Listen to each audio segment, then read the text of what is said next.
All right, I'm recording this really quick, really right now, because I don't have that much time left. The day's over, and I'm trying to stay consistent. Right. The theme of the video is about being consistent um, over a long period of time, which is funny and ironic because I'm not the best at this, and I'll just give a quick little. So I didn't even want to record this video. I didn't feel like making a video today. I didn't yesterday because it was Sabbath. I was resting. That's just kind of like a boundary and agreement that I have with the Lord, right? It's like, okay, I won't do anything that feels like work on the Sabbath. I mean, that's just a commandment. I'm just being obedient at that point. I'm not even like, that wasn't even a deal we made. That's just straight up being obedient. But anyways, when it comes to staying consistent over a long period of time, right? Hopefully I'll give y'all some pointers. And again, I'm literally just recording this right now. I don't even know if I'll give you some pointers of what I think or what I learned as far when it comes to staying consistent, even though we may feel like a lack of motivation. Because I'm an expert in starting something and then not finishing it, right? My mom will tell you that. Mom, if you're watching this, you better be subscribed. Anyways, let's see. So motivation. Motivation is great. There's nothing wrong with motivation, but what you really need to build up and what you really need to have like a longevity of success is discipline, right? Discipline is something I lack. Growing up, I didn't have a lot of discipline, right? I got let off the hook a lot when it came to certain things like chores and stuff, and in the long run, it affected me, right? When it came to seeing things through, I was a really bad procrastinator. There was many a time, should I say, where I would start a school project maybe a couple days before it was due, if not the night before, and then my mom was staying up with me. I was stressed out. I was crying. My mom was staying up with me. I told you to start this earlier. Why you really asking me to go to the store to get supplies for this art project? Oh, heck no. And then she'd end up taking me to the store to get supplies for my art project or whatever it was, right? Or she'd end up staying up late with me, and so I'm very grateful to have a mom or just any just parents in my life who would come through for me when I was in a tight spot, put myself in a pickle. But procrastinating was and still can be my middle name, and I'm really trying to get away from that. But anyways, discipline, right? Motivation. Great. It's awesome. Like if you're motivated and you're excited, yes, of course, you're going to start stuff and you're going to be excited and you might be cool for like a few days, a few weeks. You might even be cool for a few months. But after some time, I remember my old pastor used to say, vision leaks every 28 days. And you know what? I don't think I heard that from him. Somebody heard that from him and then told me. But there's this saying at my old church, it was vision leaks every 28 days. Basically saying like, you might start something, but after 28 days of doing that thing, repeatedly over and over, showing up and showing, you kind of, after the 28th day, you're kind of like, wait, what am I doing? Why am I doing this? What's the purpose? Start asking those kinds of questions, right? It gets really hard to stay on track and to keep at whatever it is you're doing, whether it's starting a new project or recording a video every day, if recording a YouTube video every day, or starting a business or starting school, whatever, anything and everything, insert here, right? You gotta have a vision for what you're doing, right? The Bible says, my people, what does the verse go? My people suffer for a lack of vision. I could be totally butchering that. If I'm like not quoting that correctly, somebody rebuke me and correct me, please, in the comments or in person if you see me after watching this. But I believe somewhere in the Bible it says, my people suffer for a lack of vision. I'll look it up. Point being, you need vision. You need a long-term vision in order to see a project through, or in order to see something you started to the end, right? Now, what kind of vision does it need to be? Number one component or quality of this vision is it has to be bigger than yourself. It has to be bigger than me. It has to be bigger than me, CJ, right? Because if I'm working on something and the end goal is just to benefit me, or it's just to be like, oh yeah, this could be cool. I don't know, this could let's just say, oh yeah, it'd be cool to be YouTube famous, right? Whatever. Let's just pretend that's the goal. It's not, but let's just pretend. And that's as far as my vision goes. I'm probably gonna give up after a couple months of uploading a video every single day and only getting 30, 50 views on every video. Like, I'm probably gonna give up and be like, oh damn, I want to be YouTube famous. It's been 3 months. I'm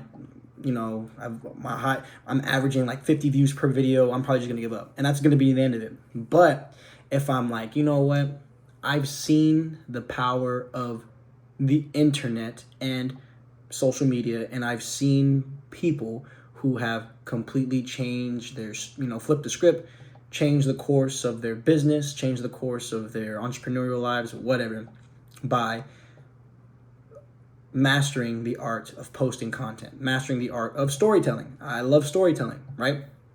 So again, that's one aspect for me, is like, I love telling stories.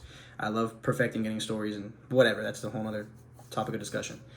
But now the vision's a little bit bigger, right? I'm casting a bigger vision. It's like, okay, I've seen the power of it. I've seen there's YouTubers that you guys can name like 5 YouTubers who were like making money just by making videos off of YouTube, or they're making well over a average living, right? Got Mr. Beast, you got freaking like Destroying, got Jesser, you got these other, I'm probably missing a bunch of other big names, right?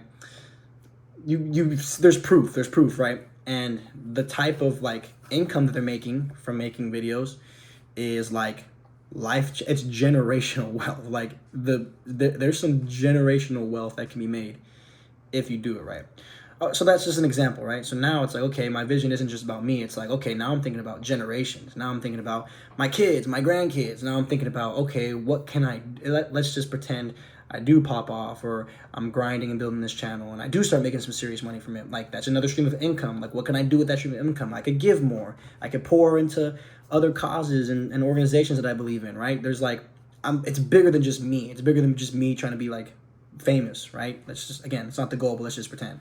So a big part of discipline is having vision, and a big part of vision is believing in something that's bigger than just yourself, right? I don't want to just make videos on here because I think it's cool and I want to be cool and I want people to like my videos, and I want people to like subscribe and all that. Like, yeah, like subscribing is great, and building up an audience is awesome, and making money on YouTube or just by recording myself talking, that'd be great, right? But it's really not just about the money or the views, because I probably would have given up by now if it was on the views. But I probably would have given up by now if it was just about being famous and for the views, because these videos are, they're not doing anything super crazy right now, but I'm believing in the vision and the process of just continuing to stack days, right? That's something that I saw a clip of Chris Paul a while ago.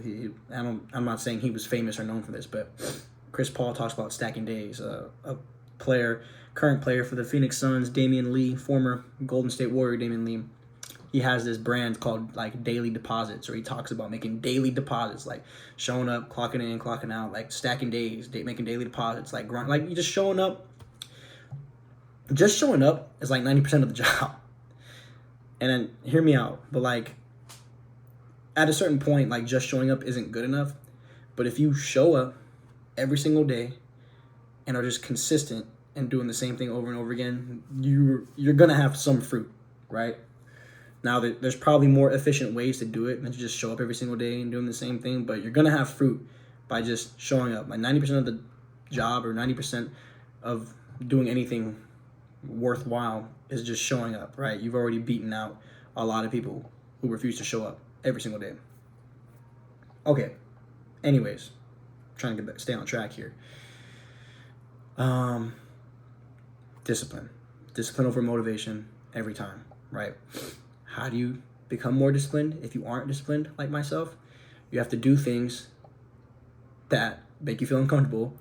And there's that old saying, right? In order to get something you never had, you're gonna have to do things you've never done before, right? I don't know who said it originally. I've heard Denzel Washington say that in like a graduation ceremony speech, something like that, but I'm sure he wasn't the first one to say it.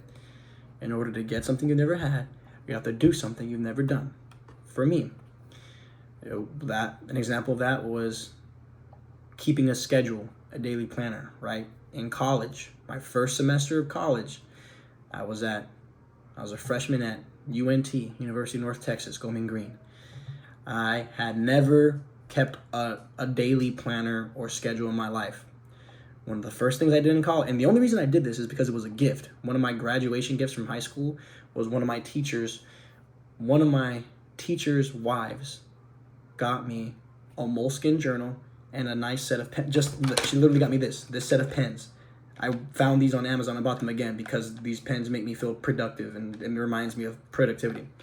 She got me a moleskin journal and literally this exact set of pens and highlighter and was like, here, you're going to need this. Make sure as soon as you get your syllabus, you write down all the important due dates in your journal, and that's how you're going to be successful in college. And I was like, okay, sure. Never been to college before. I'll listen. I did it. Again, I'm one of the most disorganized, biggest procrastinators ever. I kept a journal and a daily planner pretty much every single day. I put all my dates, all my due dates and my syllabuses, like the first week of college, into this journal. And I was just basically locked myself in the library that first semester, and I ended up getting a 3.6 GPA my first semester in college, which I was not trying to do. That was overachieving. I was like, damn it, I don't want to keep a high GPA because then I have to keep that up through college, and then I go and get a 3.6 GPA in my first semester of college. And to this day, that was the best I had done in terms of grades and classes in college to this day, right? That was the best I'd done by far. And I did something I'd never done before. I kept a journal, I had a planner, and I wrote every single due date that was needed to be done in that planner, and I kept up with it. I checked it every day. Granted, I didn't have much of a social life going on that time. It was just school and work pretty much, but I was successful in school in an area that I struggled with. My majority of being most of the time of me being a student, right? So, in conclusion, or maybe just to make a recap, when motivation wears off, because it will, it always does, right? Motivation is like I don't know the science behind it, so don't quote me, I'm no scientist, but motivation is basically a temporary emotion, feeling, chemical in your body, I'm not sure, that gets you excited to start something, right? For example, thinking in the Bible, the story of Joseph, right? Joseph had his dream about his brothers and his family basically bowing down to him. That was his dream. Joseph was really excited about it, told everybody. Long story short, he ended up getting sold into slavery. Now, that dream ended up coming true. That came to fruition. But it took like a span of, I don't know, it took decades for Joseph to get to the point to where his family, or that dream he had of his brothers bowing down to him, to actually come to pass. But had God had told Joseph everything he would have to go through in order to reach that moment, he probably would have ran away or tried to avoid that calling, right?